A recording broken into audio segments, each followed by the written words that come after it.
And just like that, Sex and the City is back. The 10-episode series is premiering on HBO Max in December 2021. Christmas is truly coming. Hey guys, how's it going? It's Dani. If you ask me as a luxury lover, Carrie Bradshaw is the ultimate original luxury influencer. Not a good influence, but a great influencer. I even put on my best Sarah Jessica Parker inspired outfit today.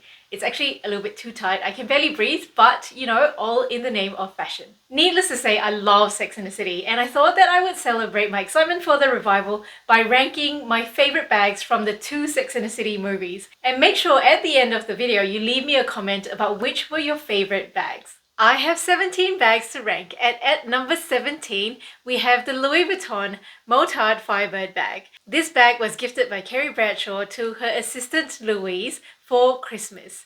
Merry Christmas. Initially, I wasn't really sure about this bag, but here's the story. It's an extremely rare runway piece from the Spring-Summer collection of 2008. This bag was designed by Marc Jacobs and artist Richard Prince, and it features this exquisite monogram velvet with patent leather trim. It is also lined with silk, and it has extra features like these resin stones on the front.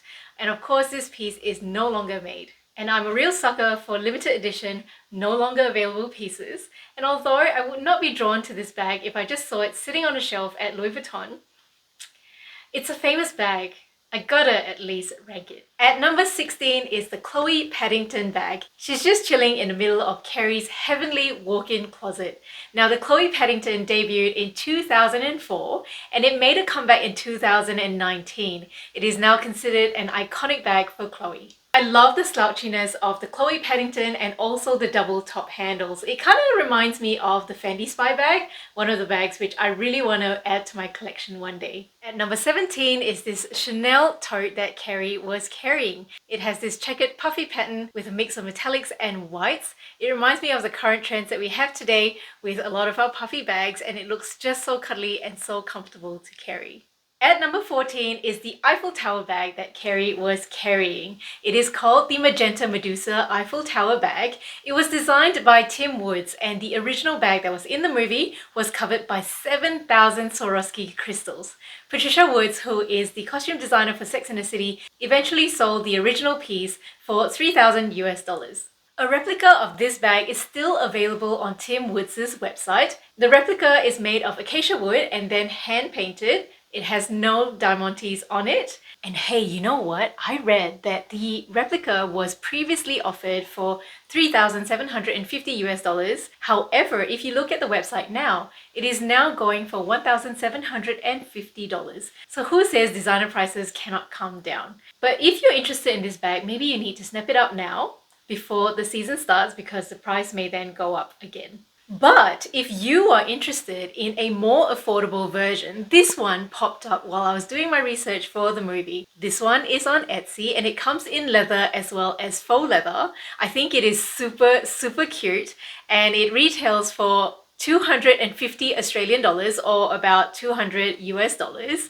It's very stunning, isn't it? I must close my eyes. And number 13 is Samantha's Chanel Canvas Beach Tote. Look, if money was no question, which would mean that I would also have someone vacuuming all the sand up after me when I carry it all back from the beach, I would love to be wearing this bag all day. If you are a Sex and the City fan, you probably already know that Samantha is not going to be in this series. Kim Cattrall has essentially refused to return to appear on the show. So I'm going to be really missing Samantha. I'm really curious how they're going to write it into the story. My best guess is that they're going to say that Samantha's breast cancer came back and got her. I don't know, but if you have any ideas as to how Samantha is going to be written out of the story, leave me a comment. At number 12 is Carrie's metallic Chanel flat bag. Oh, I do love a good metallic, but as we all know as luxury lovers, metallics tend to lose their luster. If money was not a question, I would be adding one to my collection. I love how metallics do change colors in different lights, and they can really elevate a very simple outfit. At number 11, I have ranked the Louis Vuitton Patchwork Bowley bag. In the movie, this bag was rented by Louise. Now, I don't like this exact bag. However, I do like a good denim bag because my style is mostly casual. so this is totally up my alley.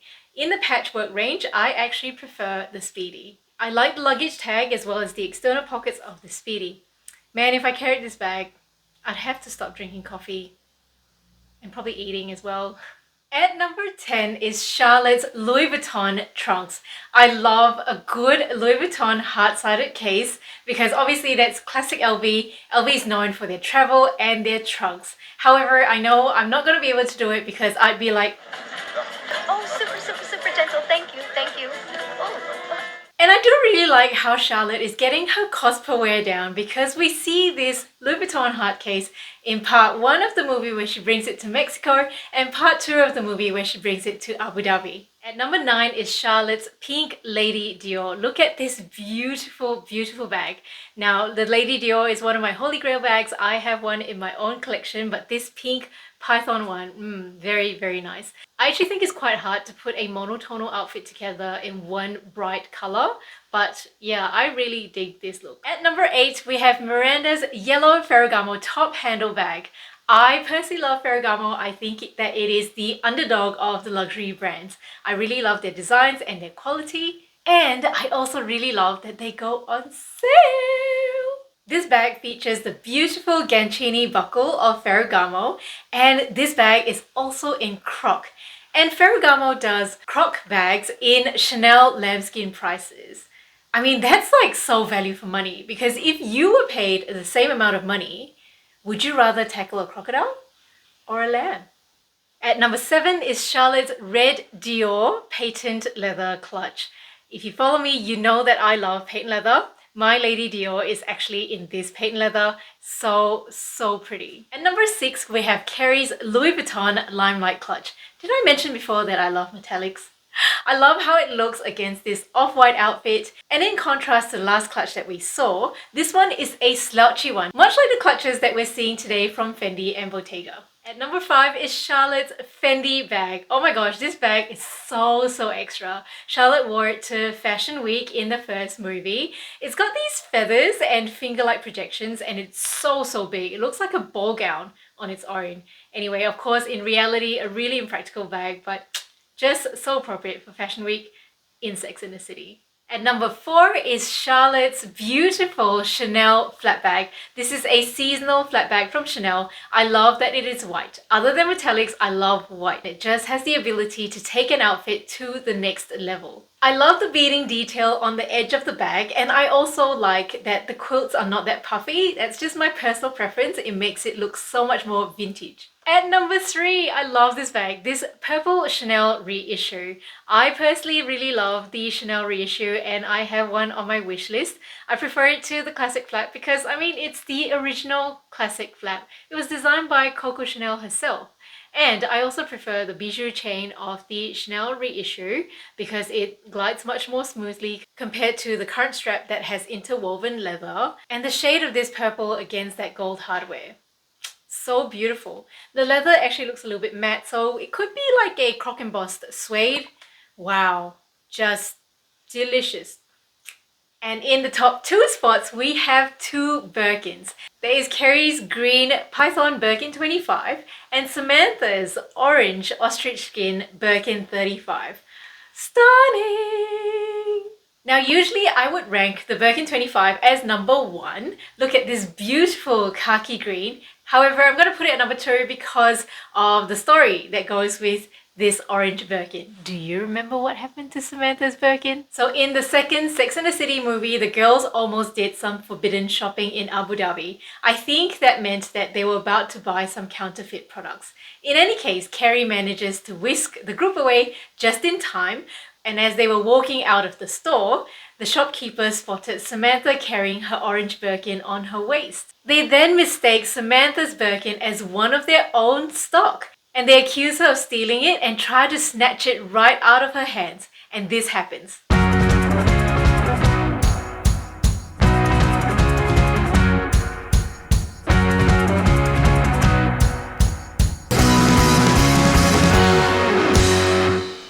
And I'm watching this going like, did they really break a Birkin? Like, how does this look for a mess? I thought their craftsmanship is amazing and their stitching is like reinforced. And my next question was, you know, all those Birkins that were in store, were they real Birkins posing as fake Birkins? And this is why I have put the orange Birkin as number 1.